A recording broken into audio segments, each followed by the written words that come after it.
I can recall the moment my partner, Mia, and I first turned off the highway onto the tree-lined boulevard leading into Fairview Springs. The late afternoon sun bathed the wide sidewalks in golden light, and neat rows of two-story houses with immaculate lawns rolled by. Children laughed in cul-de-sacs. Neighbors waved to each other across picket fences. On the surface, it felt like an idyllic slice of suburban America. I was relocating to Fairview Springs for some semblance of peace after years of traveling worldwide as a consultant in electrical safety, specifically focusing on lightning protection, surge systems, and hazardous electrical environments. My position had me collaborating with major engineering firms and governments, ensuring that buildings in lightning-prone regions were properly outfitted with rods, grounding, and surge protectors. It was fascinating but stressful work, often putting me in remote or storm-exposed locales. Mia, a freelance graphic designer, yearned for a calmer environment where she could concentrate on her art. Fairview Springs, with its polite reputation and scenic parks, seemed the perfect match. We purchased a charming two-story colonial on Maple Crest Lane, next door to an older couple who welcomed us warmly. Almost immediately, though, I started hearing hushed references to the local HOA, particularly its iron-fisted chairwoman. They spoke with a mix of exasperation and resignation about Brenda Ashcroft, though many simply called her Karen in private. She was rumored to have an opinion and a penalty for everything: mailbox designs, front garden shrubs, even the color of holiday lights. No one dared overtly defy her, as she held the power to levy heavy fines or restrict access to shared amenities. Frankly, after some of the rough corners of the world I'd worked in, I felt I could handle a petty HOA official. Even so, a faint chill lingered whenever neighbors mentioned Karen, like we were about to share a neighborhood with a self-appointed dictator. I shrugged it off. As long as we followed the rules, how bad could it be? Little did I know that her brand of tyranny would endanger everyone in the worst possible way, by playing with the fundamental defenses that keep a community safe from the destructive forces of nature. And little did she know that I, the unassuming newcomer, had the expertise to expose her reckless plot and bring her to account in a spectacular fall from power. Fairview Springs was located in a region known for intense summer storms. Lightning strikes were not uncommon, especially across the rolling hills that surrounded the town. One of my deciding factors in choosing to live here was hearing that the neighborhood had robust lightning protection measures. Indeed, from the rooflines of many homes, I noticed discrete lightning rods, slender metal rods rising above rooftops, connected by braided copper cable to grounding rods. For me, it was a comforting sight, a sign that the developers or a prior HOA board had cared about occupant safety. Curious, I dug around the local records to confirm. My hunch was correct. A few years back, a major storm had sparked multiple house fires in the county, prompting Fairview Springs to commission a reputable engineering firm to install standardized lightning rod systems on every home. The costs were partially covered by an insurance grant. The result was a consistent, well-maintained protective network across the entire neighborhood. The rods were subtle enough not to mar the neighborhood's aesthetic, but they provided real peace of mind against strikes. But as I spoke with neighbors, a curious contradiction arose. They whispered that Karen despised the rods. She found them unsightly, calling them metal spikes that ruin roof lines. One resident claimed Karen had tried to block the installation initially. Another said she'd once called them unnecessary paranoia that made the community look like we're expecting the apocalypse. All of this struck me as bizarre. Surely, a few unobtrusive rods were a fair trade-off to prevent catastrophic fires. But it seemed Karen's obsession with visual perfection trumped all practical considerations. Since she hadn't succeeded in stopping their installation years ago, I figured the matter was settled. We had them, they worked, and that was that. I had no clue that, behind the scenes, Karen had mounted a renewed campaign to rid Fairview Springs of those rods once and for all, a plan that would soon imperil everyone. About a week after moving in, Mia and I were unloading groceries when I noticed a slim, sharply dressed woman standing at the edge of our driveway, arms folded. She wore a pastel blazer, her frosted hair immaculate, and a stiff name badge that read Fairview Springs HOA Chair, B. Ashcroft. She had the bearing of someone who believed the entire neighborhood was her personal fiefdom. "Hello," she called out. her gaze sweeping over our yard and the front facade of our home. "I take it you're the new residents on Maple Crest Lane?" I smiled politely. "Yes, I'm Jason Ward, and this is my partner Mia." I offered my hand, but she merely nodded. "I'm Brenda Ashcroft. People here call me Ms. Ashcroft," she said with a thin-lipped smile. Then, with a pointed glance at our partially open garage, she added, "The HOA requires that garage doors remain closed unless you're actively moving cars or storing items. We strive to keep exterior appearances uniform." Her tone, though couched in politeness, bristled with condescension. "I'll keep that in mind," I replied, forcing a friendly tone. "We're almost done." She didn't respond, just scanned the rest of our property. Then, her eyes landed on the thin rod protruding from the highest peak of our roof, part of the lightning protection system. A flicker of disdain crossed her face, but she said nothing about it. Instead, she cleared her throat. "Make sure you've read the HOA guidelines in full. Any modifications to your exterior require board approval." I nodded. "Will do. Actually, I have a professional background in electrical safety. Glad to see we have lightning rods on each house. This region's storms can be intense." Ms. Ashcroft's lips twitched. "Humph. Well, let's just say there are differing opinions about the rods." She paused, giving me a cryptic look. "Anyway, welcome to Fairview Springs." With that, she pivoted and strode away, her posture rigid. Mia raised an eyebrow. "She's interesting." I stifled a laugh. "Yeah, that's one word for it. Let's hope we don't cross her." But it was too late. My casual mention of appreciating the lightning rods had pricked her radar.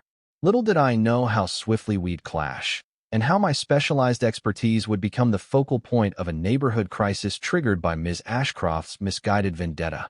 Life settled into a relaxed rhythm over the next few weeks. Mia decorated the living room with her artwork. I set up a small workshop in the garage for my side projects, and we both savored the peaceful vibe.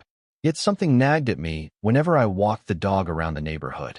I noticed that some homes that previously had visible lightning rods now seemed to have none. Or, in some cases, the rods were missing, but the mounting brackets were still there. The braided copper lines that once ran discreetly along gutters or corners had vanished. Even the bonding straps connecting rods to metal vents looked tampered with. It was perplexing. Why would neighbors remove or alter crucial safety gear? A casual conversation with our neighbor Mark shed some light. "Karen's been pushing to remove the rods," he said under his breath, glancing around as if worried we'd be overheard. "She calls them unsightly, claims they reduce property values. She's been hinting that folks might get fines for having protruding devices on their roofs. Some gave in and took them down, or at least the visible parts. Others just disabled them to avoid her wrath." My jaw dropped. Disabled? That's insane. You can't just yank out the grounding lines. It leaves the rods worthless and can cause dangerous voltage buildup if the rods are partially connected. Mark shrugged helplessly. "I know, but people are afraid of Karen. She threatens them with all kinds of code violations. She also told them the rods were installed years ago by a now-defunct company, so they might be faulty or unnecessary." Some believed her. Others just want to avoid fights. A pit formed in my stomach. Removing or sabotaging lightning rods was more than just a cosmetic tweak. It risked turning each home into a giant, unprotected target for lightning. If a major strike occurred, it could cause fires, structural damage, even injuries or fatalities. I'd spent my career teaching communities how to protect themselves from exactly this danger. Now, in my own neighborhood, the protective measures were being quietly undone. Resolved to investigate further, I spent a few evenings strolling block by block, discreetly observing. The pattern was clear. Rods systematically vanished from entire rows of houses. Some people had removed them outright. Others had snipped the cables or taken away the grounding rods in the front yards. The sabotage looked coordinated, like a secret campaign waged by Karen behind the scenes. It enraged me that she was prioritizing aesthetic purity over fundamental safety. I couldn't stand by while she stripped away the community's defenses. My plan was to gather facts, then confront the HOA board with evidence that removing rods was not only dangerous, but possibly illegal, given building codes and insurance requirements. Yet I had a sinking feeling that Ms. Ashcroft would not be easily swayed by logic or expertise. As I dug deeper, rummaging through municipal building codes and national standards for lightning protection, I discovered something critical. Fairview Springs had once secured discounted homeowners insurance premiums precisely because of its robust, community-wide lightning rod system. Without that system, the neighborhood's properties might lose insurance discounts, and, in many cases, coverage for lightning-induced fires could be voided if the rods were intentionally removed. Armed with this knowledge, I prepared to attend the next monthly HOA meeting. My goal was to deliver a calm, fact-based presentation on why the rods were essential, how removing them threatened both safety and insurance validity, and that the HOA needed to reaffirm or strengthen the existing rod policy. But just days before the meeting, I found an envelope in my mailbox with no return address. Inside was a typed note. Dr. Ward, drop your fixation on these rods. This is none of your concern. The HOA has final say, and if you continue meddling, you'll regret it. Don't cross Ms. Ashcroft. The word sent a chill through me. Someone knew about my professional background and wanted me to back off. Mia, upon reading it, gripped my arm, her eyes full of worry. Are they threatening you? She asked. Should we contact the police? I shrugged. It might just be a scare tactic. But yes, it's intimidating. Clearly, Karen or one of her cronies wants me silent. However, intimidation only strengthened my resolve. The idea that the community's rightful protections could be undone by a petty HOA chair was unthinkable. If a lightning storm hit, we'd have a recipe for disaster. I refused to be bullied. I informed the local precinct about the anonymous note, though without direct evidence linking it to Karen. Then I finalized my slides for the upcoming HOA meeting, determined to force a public conversation. If Ms. Ashcroft wanted a confrontation, I'd bring it, backed by science, building codes, and the threat of losing insurance coverage. In the back of my mind, though, a creeping fear grew.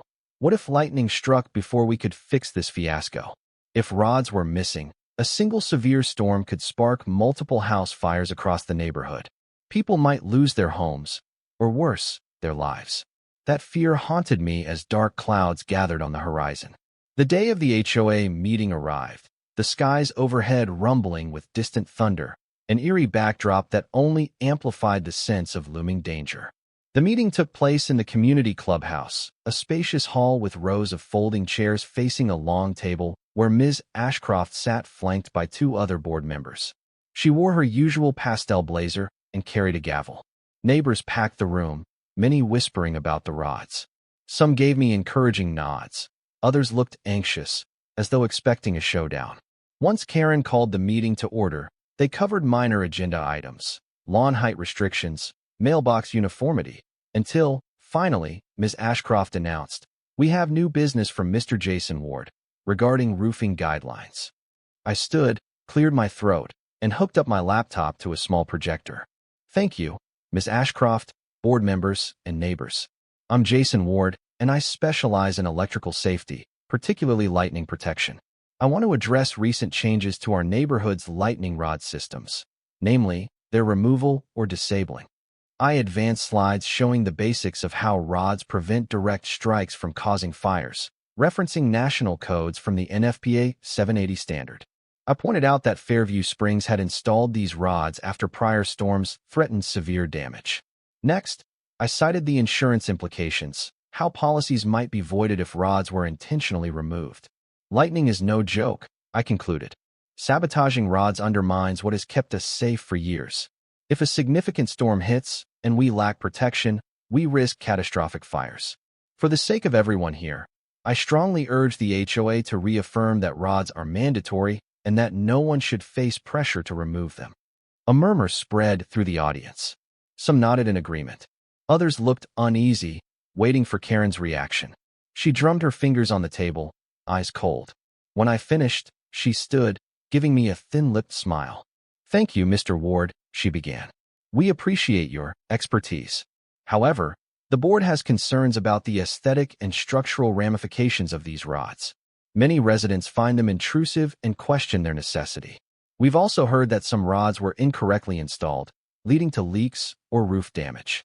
The HOA cannot condone retaining outdated, potentially flawed hardware that mars our community's look." I countered calmly. If there are maintenance issues, they can be addressed. But removing rods entirely is reckless.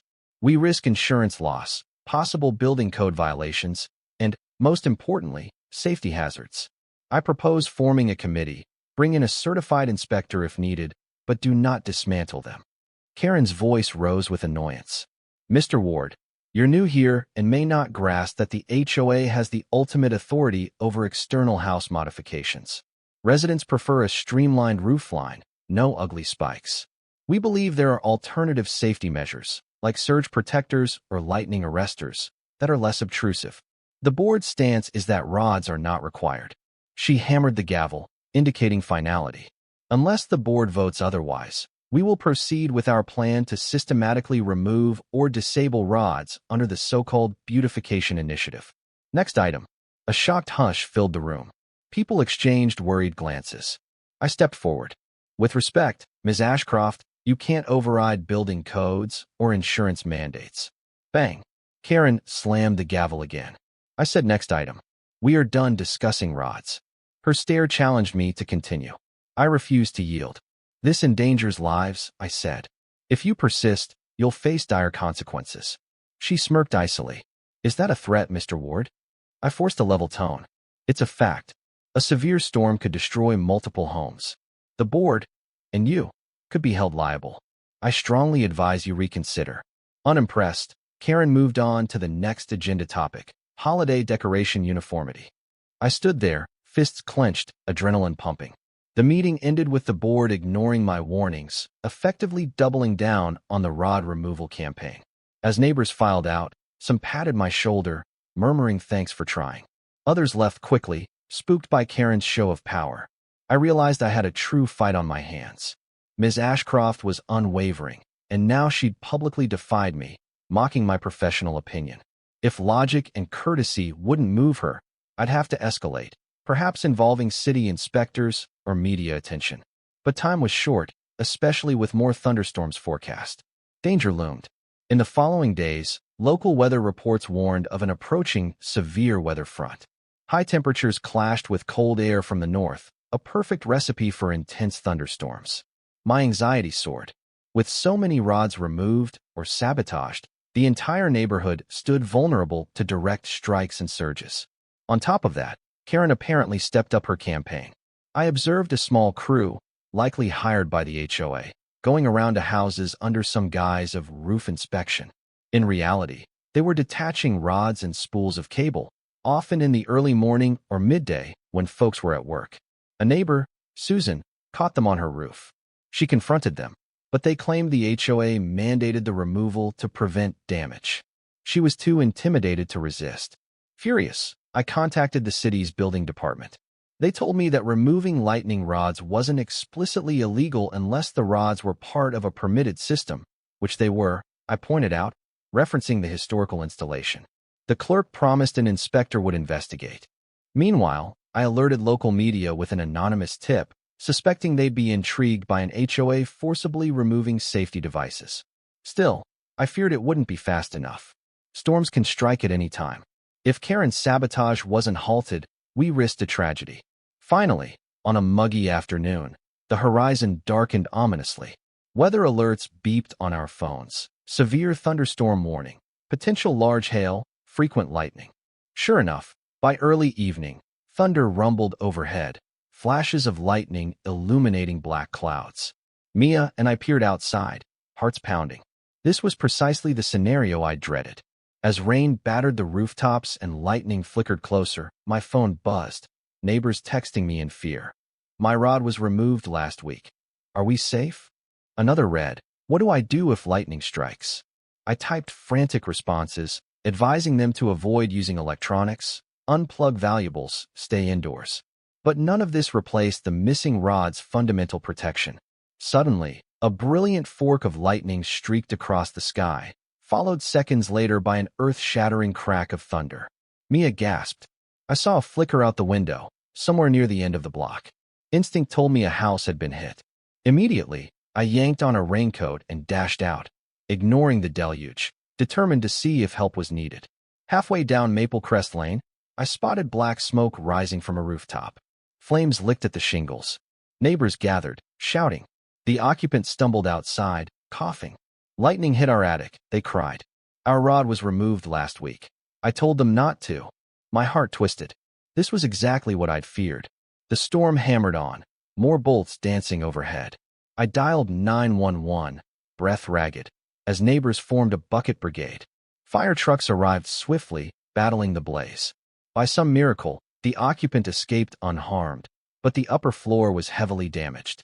If that rod had been in place and properly grounded, the strike might have been safely diverted. As I stood there drenched, watching the tragedy unfold, I felt my anger crystallize into resolve. Enough was enough. Karen's sabotage had real consequences. Homes destroyed, lives endangered. No more warnings, no more polite pleas. I would unleash every resource I had, media, legal channels, professional clout, to ensure she faced accountability. The storm had arrived, and so had the moment of reckoning for Ms. Ashcroft. The next morning, after the storm passed, a charred skeleton of the house on Maple Crest Lane stood as stark proof of what removing lightning rods could do.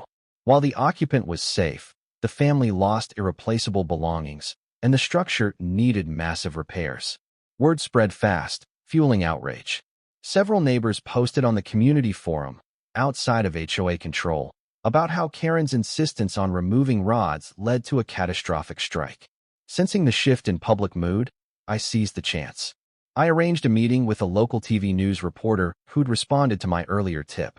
I led the camera crew around the neighborhood, showing them the scorched remains of the struck house and pointing out other rooftops where rods had been removed. The occupant of the burned house bravely gave an interview, tearfully describing how they never consented to losing their rods but caved under HOA pressure. With the cameras rolling, I explained my credentials. I'm Jason Ward, an electrical safety expert who's advised on lightning protection worldwide. The rods here in Fairview Springs were installed for a reason. Now, thanks to the HOA chair's misguided policies, we have a severe house fire, and it won't be the last if they keep tearing them down. The reporter was visibly stunned at the story of sabotage. She pressed me for more details on the potential legal ramifications. Homes here may lose insurance coverage, I replied. But more importantly, people's lives are at stake. One strike is all it takes. The occupant of the burned house chimed in, eyes red with tears. I hope the HOA is proud. My children have lost all their bedrooms. We're lucky to be alive. That evening, the local news station aired the segment in prime time. HOA removes life-saving lightning rods. House burns in storm. The broadcast included footage of the smoldering wreckage, my explanation of how rods work, and on-camera pleas from frightened residents. The story quickly caught fire on social media. Neighbors were furious. Even residents from other HOAs commented in shock, condemning Ms. Ashcroft's arrogance. Within hours of the broadcast, our phones lit up with more calls. City officials wanted further details, building inspectors accelerated their probe, and the engineering firm that originally installed the rods expressed outrage, offering free inspections. Meanwhile, rumor had it that Ms. Ashcroft was livid, calling me a fearmonger in her private circle. But the tide of public opinion had turned against her. She'd ignited a scandal that was quickly spiraling beyond her control. If I hoped Karen would be cowed by the negative press, I was mistaken. The next day, the HOA's official website posted a statement from Ms. Ashcroft. In it, she claimed the lightning rods were poorly maintained remnants, insisting there was no proven link between the rods and the storm damage. She went so far as to imply the occupant of the burned house had neglected other safety measures, pinning blame on them. The statement reeked of deflection and denial. She also threatened legal action against me and the local news station for defamation. A line read, "We will not tolerate individuals who distort facts to incite panic and tarnish our community's reputation." Her arrogance was breathtaking. Didn't she realize the entire nation of viewers could see the charred ruin? Neighbors fumed. People posted screenshots of her statement with scathing comments. Some quietly noted that after the fire, they tried to reinstall or repair their rods, only to receive fresh HOA citations for unapproved external fixtures. It was madness. Karen still demanded compliance with her no rods policy, effectively doubling down in the face of a proven hazard. The city building inspector's arrival was imminent. Meanwhile, the occupant of the burned house filed an insurance claim, but the insurer flagged the partial removal of safety devices, complicating coverage. Fearing denial, They hired a lawyer to investigate whether they could sue the HOA for forcibly removing the rods. A swirl of lawsuits and countersuits seemed inevitable. I sat down with Mia that night, feeling drained yet resolute. "She's not backing down," I said, scanning the hateful comments on the HOA site. "This might end up in court, possibly multiple courts, but we have to see it through." Mia squeezed my hand. "We have no choice. People's homes and lives are on the line." I nodded, reflecting that this situation was more intense than many overseas missions I'd undertaken. At least in foreign countries, local leaders usually listened once scientific evidence was clear. Here, we faced a single, stubborn autocrat who refused to yield, no matter the mounting damage. But Karen's empire of fear was about to crumble. The combination of an official investigation, the occupants' looming lawsuit, outraged neighbors, and a second wave of storms approaching meant her position as HOA chair might not survive. And if another catastrophic strike occurred, the final blow could come sooner rather than later. True to the forecaster's warnings, another severe thunderstorm barreled toward Fairview Springs just a week after the first devastating strike. The summer heat fueled towering cumulonimbus clouds, and local meteorologists predicted intense lightning, high winds, even potential tornado activity. Anxiety gripped the neighborhood. Everyone remembered the recent fire in the gutted home. Mid-afternoon, thunderheads blanketed the sky. Lightning flickered in the distance, each rumble drawing closer. I could almost taste the tension in the heavy air. Mia and I hunkered down inside, ensuring our house's rod and grounding lines were intact. Luckily, ours hadn't been tampered with yet, perhaps because I'd firmly refused any inspection crew. Suddenly, at around 3 p.m., the storm unleashed. Rain lashed the streets, wind howled, and lightning flashes strobe-lit the darkened neighborhood. My phone buzzed with worried neighbors texting updates, power flickering. "Saw a bolt near Elm Street. Is everyone okay?" I tried to calm them, but dread filled me. With so many rods removed, there was every chance multiple homes might be struck simultaneously. A brilliant flash and deafening crack rattled our windows. Mia gasped.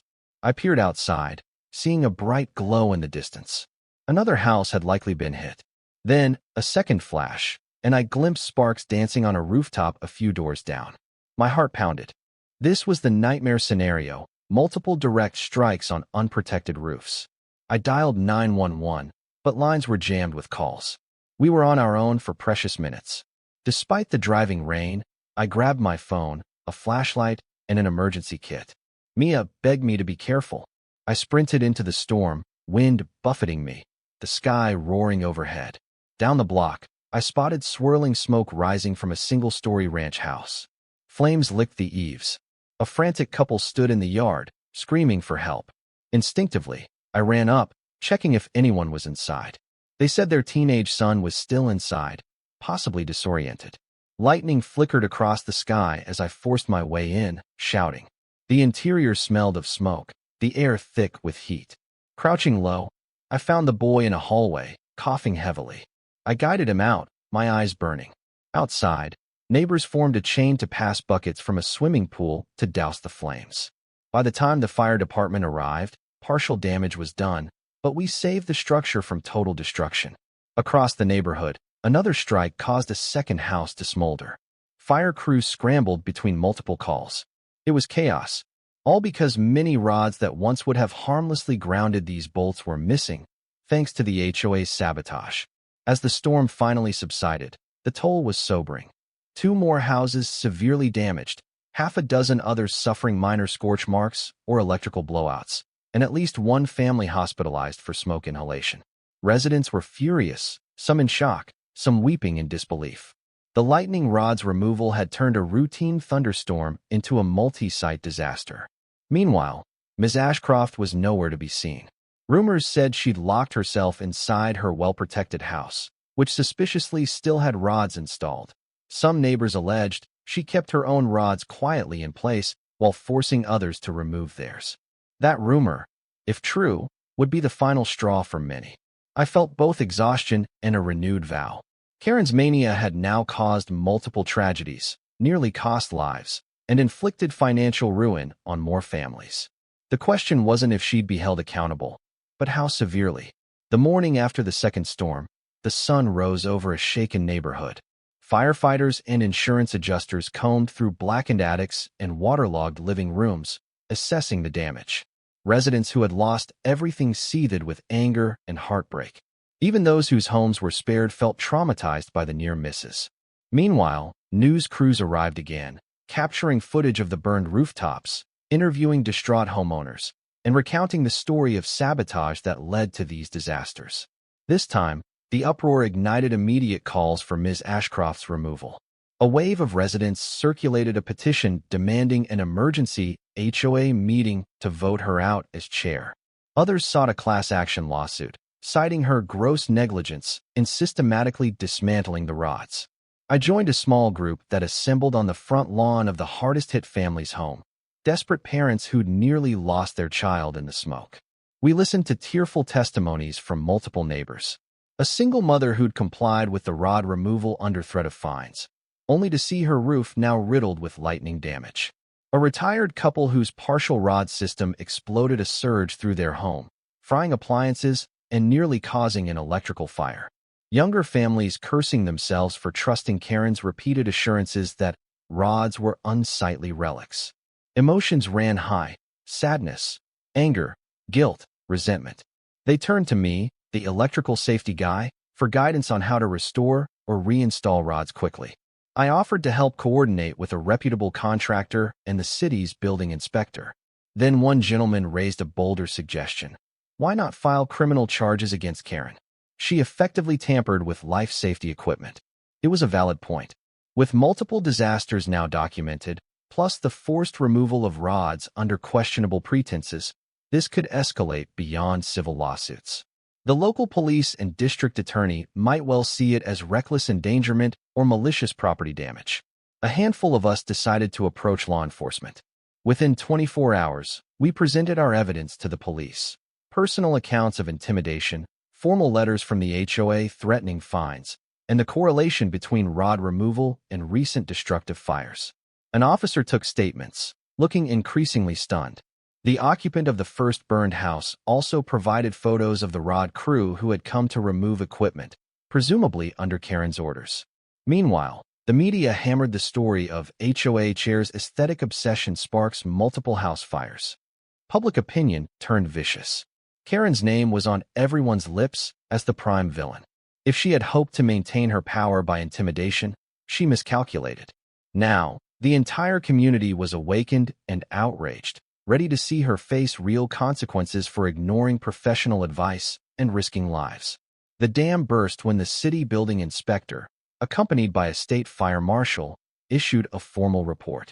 The original lightning protection system was installed per recognized safety standards. The HOA's recent removal of rods was unauthorized and violated local building codes. The removed rods directly contributed to multiple lightning-related fires, including the two major incidents. On top of that, the state insurance commissioner hinted that any homeowner who lost coverage or claims due to rod removal might have grounds to sue the HOA, specifically Ms. Ashcroft. Karen, realizing the magnitude of her predicament, attempted a last-ditch spin.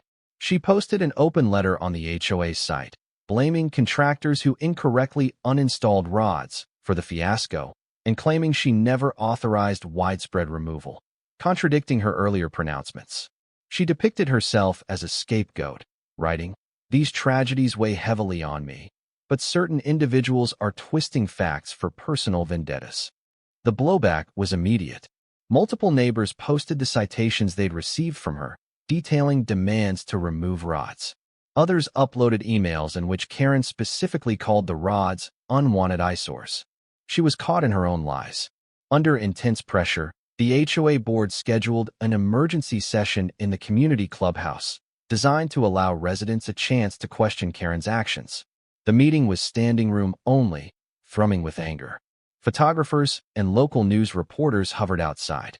Karen arrived flanked by two lawyers, face pale, but chin held high. The crowd parted with hostility, some booing softly.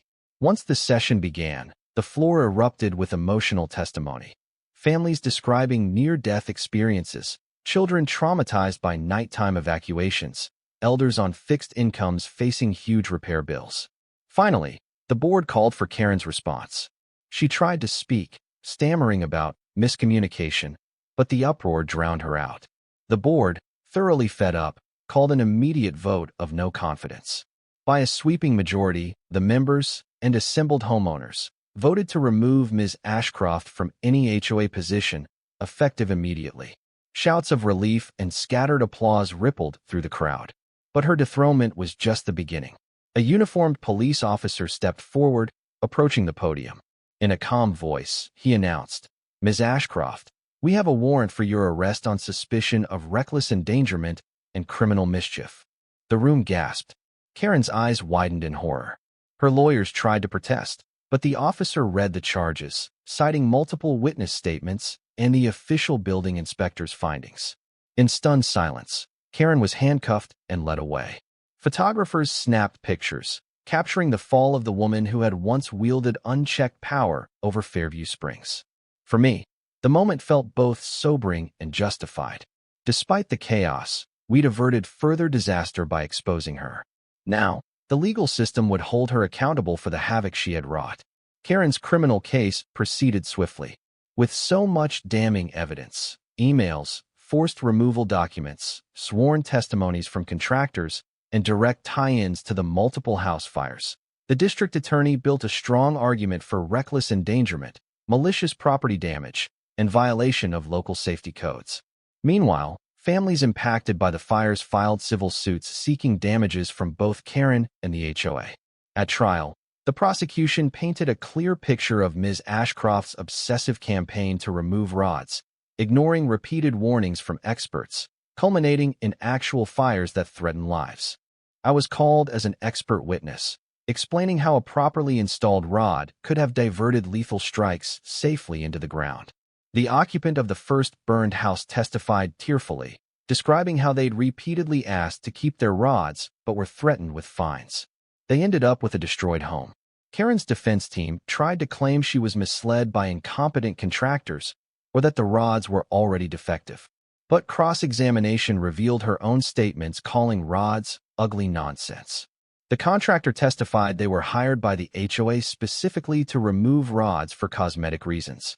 Additionally, the building inspector explained that the rods had been fully functional prior to sabotage. The jury took less than 2 days to deliberate. Their verdict, guilty. The judge, stern-faced, rebuked Karen's blatant disregard for public safety and the catastrophic results of her arrogance. He set a sentencing hearing, hinting at jail time given the severity of the offense. In parallel, civil lawsuits demanded compensation for structural fire losses, medical bills, emotional distress, and more. The HOA distanced itself from Karen, disclaiming that she had acted unilaterally, but with evidence that she'd used HOA funds to pay the rod removal crews. The entire association faced partial liability. Many suspected that if forced to pay enormous damages, Karen would lose all her assets, including her once pristine home. Throughout this, Ms. Ashcroft appeared shell-shocked, her haughty persona shattered. The woman who had lorded over every aesthetic detail in Fairview Springs now stood in disgrace, awaiting punishment. In a final irony, investigators discovered that her own house had a hidden rod system, maintained quietly even while she forced others to remove theirs, proof of her rank hypocrisy. By the time sentencing rolled around, Karen's downfall was all but assured.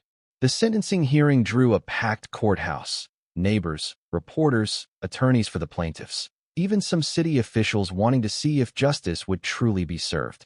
Ms. Ashcroft, in a plain suit, showed none of her former confidence as she stood before the bench. She'd been convicted on multiple counts, each carrying potential prison time.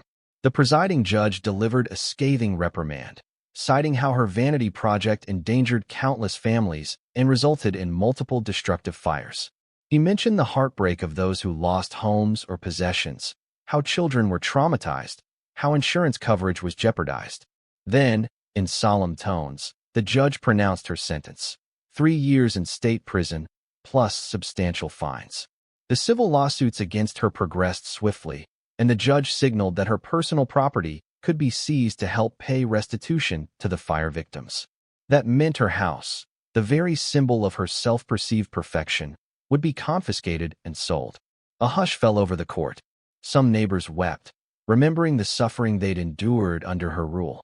Others nodded grimly, satisfied that at last, her tyranny faced real consequences. Karen's face contorted with shock. She was handcuffed, led away, tears brimming. The unstoppable HOA queen had been dethroned, her arrogance undone by the unstoppable force of truth and lightning. Word spread quickly across Fairview Springs. The new HOA board publicly apologized for not reining Karen in sooner, promising a complete reversal of her policies. They pledged to reinstall rods on every house at the HOA's expense, ensuring no family would ever again be vulnerable to a lightning strike. Meanwhile, a wave of relief swept the neighborhood.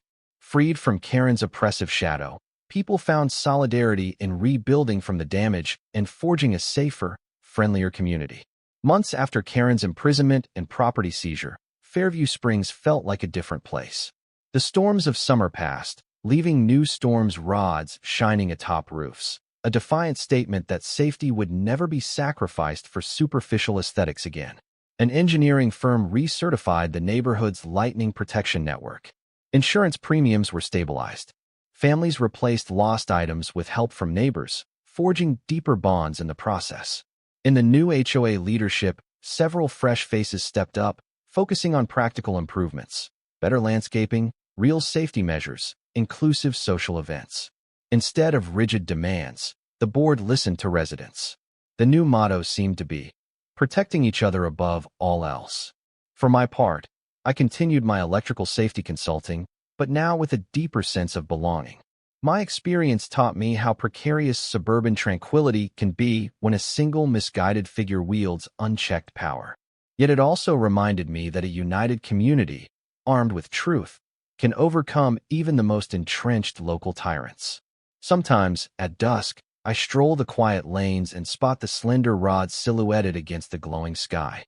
Each rod is a silent sentinel, ready to channel nature's fury safely into the ground. They stand as a testament to how close we came to disaster, and how Karen's hubris and sabotage unleashed that destruction. But they also stand as a symbol of a neighborhood's resolve. Perhaps ironically, Ms. Ashcroft's catastrophic misdeeds led Fairview Springs to become stronger, more compassionate, and more vigilant. No one would ever again let one person's petty vanity override the community's collective well-being. If lightning threatened, we'd be prepared, both literally and figuratively. Thus ends the saga of HOA Karen and her doomed mission to sabotage the neighborhood's lightning rod systems. Her severe punishment, jail time and property confiscation, underscored a vital lesson. When safety and science collide with vanity and ignorance, the law and community spirit ultimately prevail.